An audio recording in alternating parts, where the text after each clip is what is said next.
ہم اس محنت کے ذریعے سے کہاں تک جانا چاہتے ہیں؟ ہم وہاں تک جانا چاہتے ہیں جہاں پر حضور صلی اللہ علیہ وسلم امت کو چھوڑ کر گئے تھے۔ آپ امت کو دو بنیادوں پر چھوڑ کر گئے تھے۔ ایک تو ہر فرد امت میں پورا دین اپنے حقیقت کے ساتھ زندہ کا، دوسری بنیاد ہر فرد امت میں یہ تھی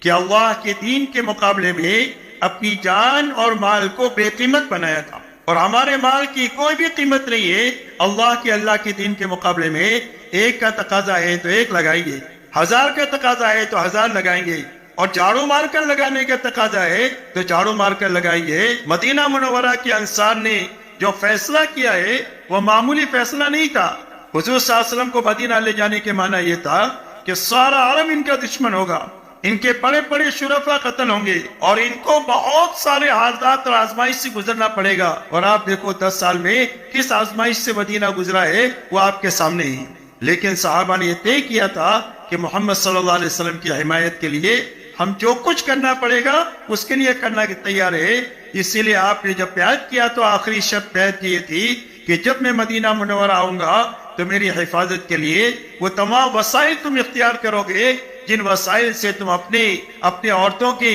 اور اپنے بچوں کی حفاظت کرتے ہو، اس سے تم میری حفاظت کرو، فرمایا اس کے بدلے میں اللہ تم کو جنت دیں گے، اور جس کی جنت بن جائے گی اللہ اس کی دنیا یقینی طور پر بنائیں گے، اس لیے کہ دنیا آخرت کا سایہ ہے، اس کی آخرت بنے گی، اس کے بناؤ کے اثر دنیا میں ظاہر ہوں گے، جس کی آخرت اجڑے گی اس کے اجاڑ کے آثار دنیا میں یقینی طور پر ظاہر ہوں۔ یہ دو بنیادیں تھی جس بنیادوں پر اللہ نے ایک چھوٹی اور ایک کمزور جماعت کے ہاتھوں اتنا بڑا کام لیا۔ دعوت کی اس مبارک محنت کے ذریعے سے امت میں ایک ایسا مجمع بنانا مقصود ہے کہ جس میں یہ دو بنیادیں زندہ ہو جائے، ایک پورا دین اپنی حقیقت کے ساتھ زندہ ہو جائے، ایک جان مال اللہ کے دین کے مقابلے میں بے قیمت بن جائے، کہ جب بھی اللہ کے دین کے لیے اور اللہ کے نام پر جان مال لگانے کا تقاضا ہوگا، جتنا لگانے کا تقاضا ہوگا ہم وہ لگانے کے لیے تیار ہے۔ جب ایک مجمع ایسا ہوگا تو اس مجمع سے اللہ وہ کام لیں گے جو کام اللہ نے صحابہ سے دیا۔ اگر یہ کمزور ہوں گے تو اللہ اپنی طاقت ان کے ساتھ کر کے ان کو قوی بنا دیں گے، اور اگر یہ تھوڑے ہوں گے تو اپنے لشکروں کو اللہ ان کے ساتھ کر کے اللہ ان کو زیادہ کر دیں گے، اور اللہ سے وہ کام لے لیں گے جو کام اللہ نے صحابہ سے لیا۔ اس لیے میرے دوستو، ہماری اس محنت کی یہ دو بنیادیں ہی،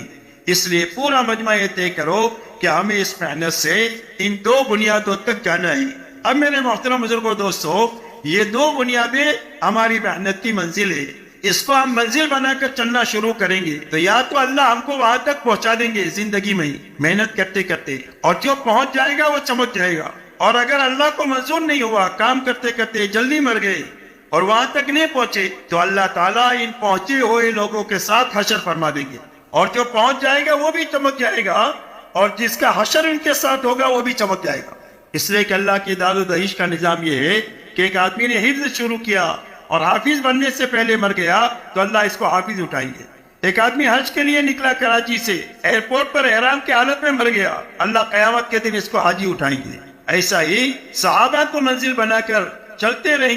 رہیں گے، قبولیت کے شرائط کے ساتھ چلتے رہیں گے تو یا تو اللہ پہنچا دیں گے یا پہنچے ہوئے لوگوں کے ساتھ اللہ ہمارا حشر بنا دے۔ اس لیے میرے دوستو، ایک بڑا کام اللہ نے دیا ہے، وہی اعمال نبوت ہے ہماری محنت پہ، جن اعمال نبوت کے ذریعے سے اللہ نے امت کو قرن اول میں بنایا ہے حضور صلی اللہ علیہ وسلم کے ذریعے سے، وہی اعمال نبوت کے ذریعے سے قرن اول کے اندر میں اللہ نے ماحول کو بنایا ہے۔ محنت کے وہی رخ ہے جو دونوں قرن اول میں قائم تھے، اللہ نے محنت کی وہی رخ ہمارے زمانے میں دیے ہے کہ ہر ایمان والا حرکت بھی کرے، اور حرکت کر کے واپس آئے تو واپس آ کر ان اعمال نبوت میں بھی اپنے آپ کو لگائے۔